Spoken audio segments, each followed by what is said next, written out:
দর্শক আমন্ত্রণ সকাল ৯টার নিউজে, সাথে আছি আমি তাসলিমা তিথি।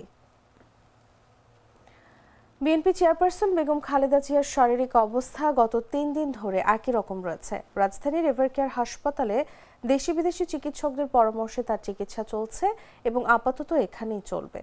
শনিবার রাত ৯টার পর এভারকেয়ার হাসপাতাল ফটকে এক সংবাদ সম্মেলনে এই তথ্য জানান বিএনপির জাতীয় স্থায়ী কমিটির সদস্য ও খালেদা জিয়ার ব্যক্তিগত চিকিৎসক অধ্যাপক ডাক্তার AZM জাহিদ হোসেন। খালেদা জিয়ার চিকিৎসা ও শারীরিক অবস্থা নিয়ে সর্বশেষ তথ্য জানাতে তিনি সাংবাদিকদের সঙ্গে কথা বলেন। তিনি জানান, সাবেক প্রধানমন্ত্রীর চিকিৎসায় দেশের চিকিৎসকদের পাশাপাশি যুক্তরাজ্য, সৌদি আরব, চীন ও যুক্তরাষ্ট্রের বিভিন্ন হাসপাতালের চিকিৎসকদের পরামর্শ নেওয়া হচ্ছে। তাদের যৌথ আলাপ আলোচনার ভিত্তিতে এখানে তার চিকিৎসা অব্যাহত আছে এবং অব্যাহত থাকবে।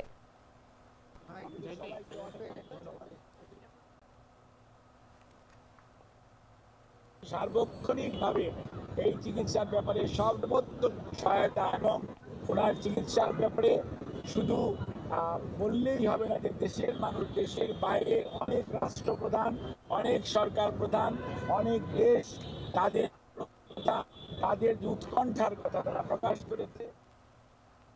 হলমার্ক গ্রুপের ব্যবস্থাপনা পরিচালক কয়েদি মোহাম্মদ তানভীর মাহমুদ ঢাকা মেডিকেল কলেজ হাসপাতালে চিকিৎসাধীন অবস্থায় মারা গেছেন। তিনি হলমার্ক কেলেঙ্কারির মামলায় কারাভোগ করছিলেন। শনিবার রাত 10:30টার দিকে ঢামেকে চিকিৎসাধীন অবস্থায় তার মৃত্যু হয়। কারা অধিদপ্তরের AIG মোহাম্মদ জান্নাতুল ফরহাদ এই তথ্য নিশ্চিত করে জানান, দুপুরে অসুস্থতা বেড়ে গেলে হলমার্ক গ্রুপের MD তানভীর মাহমুদকে ঢাকা কেন্দ্রীয় কারাগার থেকে ঢামেকে নেওয়া হয়। দুপুর 1:35 তাকে কারাগার থেকে হাসপাতালের উদ্দেশ্যে পাঠানো হয়।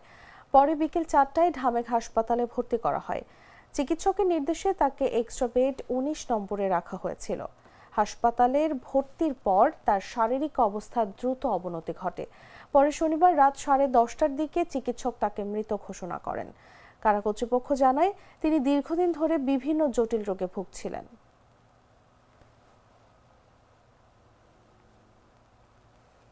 ঢাকা বিশ্ববিদ্যালয় কেন্দ্রীয় ছাত্র সংসদের ভিপি সাদিক কায়েম বলেছেন, যারা শেখ হাসিনাকে ফ্যাসিস্ট হয়ে উঠতে সহযোগিতা করছে সেসব কালচারাল ফ্যাসিস্টদের দায় মুক্তি দিলে ইতিহাস আমাদের ক্ষমা করবে না। নতুন বাংলাদেশে কালচারাল ফ্যাসিস্টদের শত্রু হিসেবে শনাক্ত করে তাদেরকে বিচারের আওতায় আনতে হবে। শনিবার বিকেলে শাহজালাল বিজ্ঞান ও প্রযুক্তি বিশ্ববিদ্যালয়ের কেন্দ্রীয় মিলনায়তনে জুলাই স্মৃতি সাবিপ্রবি গ্রন্থের মোড়ক উন্মোচন অনুষ্ঠানে অংশ নিয়ে এসব কথা বলেন সাদিক কায়েম। গত 16 বছর বাংলাদেশে খুনি হাসিনা ফেসিবাদ কায়েম করার মাধ্যমে বাংলাদেশকে টকাটকা রাষ্ট্রে পরিণত করছে। এখানকার মানুষের কোনো অধিকার ছিল না। গুম, খুন, আয়নাঘর, বিচারিক হত্যাকাণ্ড, এক্সট্রাজুডিশিয়াল কিলিং থেকে শুরু করে প্রতিটি ক্যাম্পাসে ছাত্রলীগের সন্ত্রাসীরা গণরোগ, গ্যাস্ট্রোল culture, torture cell, ragging culture, এভাবে শিক্ষার্থীদের সকল সম্ভাবনাকে নষ্ট করে দিয়েছিল। গত 16 বছরে অসংখ্য আন্দোলন হয়েছে, সংগ্রাম হয়েছে। বাংলাদেশের বড় বড় রাজনৈতিক দলগুলো আছে, তারাও আন্দোলন করেছে 13 সালে, 14 সালে, কিন্তু এই আন্দোলনগুলো সফল হয় নাই, সর্বদলীয় হয় নাই। যখনই আন্দোলন সফলতার ধার টানতে যায়, তখন এই ব্রিটিশদের যে রেখে যাওয়া policy, divide and rule policy, সেই পলিসির মাধ্যমে আন্দোলনটাকে ব্যর্থ করে দেওয়া হয়েছে। আপনাদের মনে থাকা গেল 13 সালে অসংখ্য আন্দোলন হয়েছে এবং পার্শ্ববর্তী দেশের প্রেসক্রিপশনে রাজনীতি করার কারণে আমাদের আরো ফেসিবাদ। বাছাইকৃত লাল সরিষার দানা থেকে তৈরি হয় প্রাণ সরিষার তেল, আসল ঝাঁঝে, আসল স্বাদে। রাজশাহীর ঐতিহাসিক মাদ্রাসা মাঠে জামায়াতে ইসলামী সহ সমমনা 8 দলের বিভাগীয় সমাবেশে প্রায় 2.5 লাখ থেকে 3 লাখ সমাগমের প্রত্যাশা করছেন আয়োজকরা। আজ রোববার এই সমাবেশকে ঘিরে প্রায় সব ধরনের প্রস্তুতি শেষ করেছেন তারা। শনিবার দুপুরে সমাবেশস্থল পরিদর্শনে এসে সাংবাদিকদের ব্রিফিংয়ে এসব তথ্য জানান জামায়াত ইসলামীর রাজশাহী মহানগর শাখার সেক্রেটারি ইমাজ উদ্দিন মণ্ডল। তিনি বলেন, জুলাই জাতীয় সনদ বাস্তবায়নের আদেশ জারি এবং এর উপরে গণভোট অনুষ্ঠান সহ 5 দফা দাবিতে আন্দোলনরত 8 দলের যে বিভাগীয় শহরে সমাবেশের শুরুতেই 30 নভেম্বর রাজশাহীতে এই সমাবেশ অনুষ্ঠিত হবে ইনশাল্লাহ। আমাদের প্রস্তুতি মোটামুটি শেষ। জুলাই জাতীয় সনদ বাস্তবায়নের আদেশ জারি এবং গণভোট অনুষ্ঠান সহ 5 দফা দাবিতে আন্দোলনরত 8 দলের রাজশাহী এই মাদ্রাসা মাঠে বিশাল রাজশাহী বিভাগীয় সমাবেশ অনুষ্ঠিত হবে ইনশাআল্লাহ। আমাদের প্রস্তুতি মোটামুটি শেষ। আমরা আজকে জাস্ট আগের দিন চট্টগ্রামের মিরসরাইয়ে ফের গরু চুরির ঘটনা ঘটেছে। শুক্রবার গভীর রাতে উপজেলার করেরহাট ইউনিয়নের ছত্তরুয়া এলাকা থেকে 6টি গরু চুরি হয়েছে। এর আগে গত 28 নভেম্বর রাতে উপজেলার জোরারগঞ্জ ইউনিয়নের গোপীনাথপুর এলাকা থেকে একসঙ্গে 8টি গরু চুরি হওয়ার ঘটনা ঘটেছে।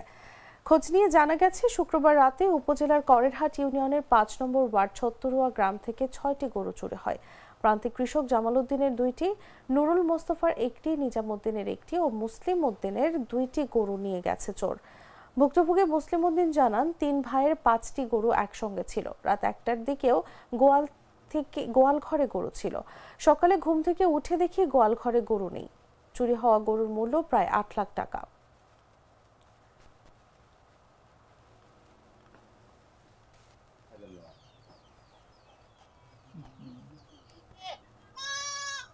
রোজকার সাধারণ খাবার এখন হবে অসাধারণ। প্রাণ স্বাদের মশলা, স্বাদ বাড়ায়, ঘ্রাণ ছড়ায়।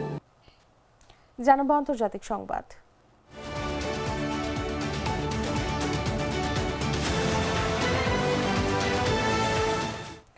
ঘূর্ণিঝড় দিতওয়ার প্রভাবে টানা বৃষ্টিপাত ও ভয়াবহ বন্যায় বিপর্যস্ত শ্রীলঙ্কায় জরুরি অবস্থা জারি করা হয়েছে। চলমান দুর্যোগে পরিস্থিতি ক্রমশ ভয়াবহ হয়ে ওঠায় শনিবারের সিদ্ধান্ত নিয়েছেন দেশটির প্রেসিডেন্ট অনুরা কুমারা দিশানায়কে। শ্রীলঙ্কায় এই দুর্যোগে এখন পর্যন্ত 132 জনের মৃত্যুর বিষয়টি নিশ্চিত করেছে স্থানীয় দুর্যোগ ব্যবস্থাপনা কেন্দ্র। এছাড়া নিখোঁজ রয়েছে আরও 176 জন। ডিএমসি জানায়, ঘূর্ণিঝড়জনিত বন্যা ও ভূমিধসে 15,000-এরও বেশি বাড়িঘর পুরোপুরি ধ্বংস হয়ে গেছে। আশ্রয় কেন্দ্রে ঠাঁই নিয়েছে 77,000-এর বেশি মানুষ। পরিস্থিতি সামাল দিতে সেনাবাহিনী, নৌবাহিনী ও বিমান বাহিনী মাঠে নামানো হয়েছে। শ্রীলঙ্কায় প্রায় 1/3 এলাকায় বিদ্যুৎ ও পানি সরবরাহ ব্যবস্থা বিপর্যস্ত হয়ে পড়েছে। পানি শোধনাগার প্লাবিত হওয়ায় সুপেয় পানির তীব্র সংকট দেখা দিয়েছে। ইন্টারনেট সংযোগও অচল হয়ে পড়েছে বহু অঞ্চলে। শ্রীলঙ্কার ইতিহাসে 2017 সালের পর এটি সবচেয়ে প্রাণঘাতী প্রাকৃতিক দুর্যোগ। এই সময় বন্যা ও ভূমিধসে 2 শতাধিক মানুষের প্রাণহানি হয়েছিল। আর 2003 সালের ভয়াবহ বন্যায় মারা গিয়েছিল 254 জন।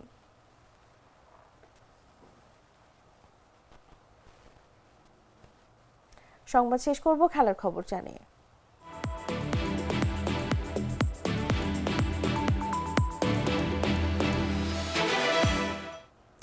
একটা সময় মনে হচ্ছিল সহজেই জিতে যাবে বাংলাদেশ। সেখান থেকে শেষ দিকে এসে জমে ওঠে ম্যাচ। মোহাম্মদ সাইফুদ্দিন দারুণ ব্যাটিংয়ে সেই শঙ্কা দূর করে দিলেন। শেষ ওভারে দারুণ এক জয় পেল লিটন দাসের দল। চট্টগ্রামের সিরিজের দ্বিতীয় টি-20তে আয়ারল্যান্ডকে 4 উইকেট আর 2 বল হাতে রেখে হারিয়ে 3 ম্যাচ সিরিজে 1-1 সমতা ফিরিয়েছে টাইগাররা। প্রথমে ব্যাট করে 6 উইকেটে 170 রান তুলেছিল আয়ারল্যান্ড। জবাবে 19.4 ওভারে 6 উইকেটে 174 করে বাংলাদেশ। 171 রানের লক্ষ্যে উড়ন্ত সূচনা করেন পারভেজ হোসেন ইমন, কিন্তু তার সঙ্গী তানজিদ তামিমকে ফিরতে হয়েছে হতাশা নিয়ে। 16 বলে 26 রানের উদ্বোধনী জুটি ভাঙে ইমনের সঙ্গে তামিমের ভুল বোঝাবুঝিতে। 10 বলে 7 করে বোলার ম্যাকার্থির সরাসরি থ্রোতে ফেরেন তামিম। এর আগে চট্টগ্রাম বীরশ্রেষ্ঠ ফ্লাইট লেফটেন্যান্ট মতিউর রহমান স্টেডিয়ামে টস হেরে ফিল্ডিংয়ে নামে বাংলাদেশ। 2 প্রান্ত থেকে স্পিন দিয়ে আক্রমণ শুরু করেন অধিনায়ক লিটন দাস, তবে বাজিমাত হয়নি। শেখ মেহেদী আর নাসুম আহমেদের প্রথম 2 ওভার থেকে 27 রান তুলে নেয় আইরিশরা।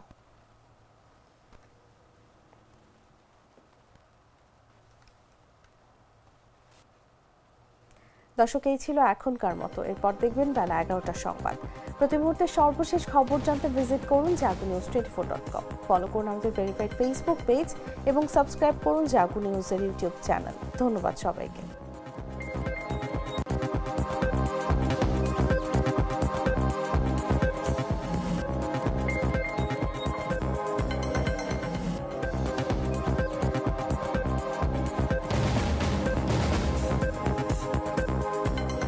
বেশি পাকা টমেটো আর সিক্রেট রেসিপির